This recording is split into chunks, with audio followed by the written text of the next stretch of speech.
Alors dites-nous, un grand meeting pour oublier une semaine un petit peu compliquée pour la candidate? Oui, un grand meeting puisque nous venons, je viens d'apprendre d'ailleurs, d'ouvrir une nouvelle salle parce que cette salle-là est pleine comme un œuf, 7000 personnes et il y en a plusieurs milliers et on a dû ouvrir une nouvelle salle. Donc déjà c'est un bon point.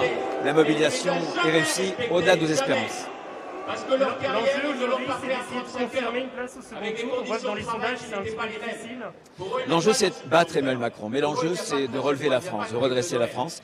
Et je pense que de très très loin, Valérie Pécresse est celle qui peut, dans un premier temps, battre au second tour Emmanuel Macron, mais surtout qu'elle puisse avoir les solutions, parce qu'elle a des convictions, pour demain réinventer la France, redessiner une France nouvelle, attentif aux plus faibles, et sur une ligne qui soit une ligne d'une droite qui s'assume, sans outrance, sans excès, mais sans faiblesse.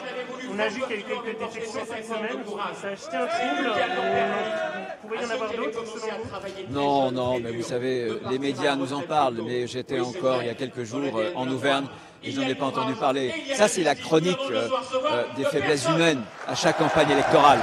Mais les Français méritent beaucoup mieux que cette chronique des débauchages.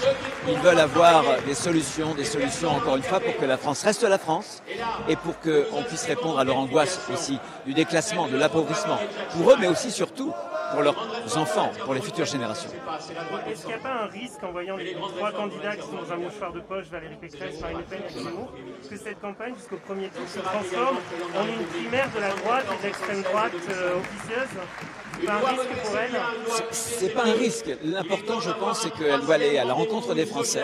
Elle a rassemblé très rapidement, beaucoup mieux qu'on l'avait fait avec François Fillon il y a 5 ans, toute sa famille politique, franchement.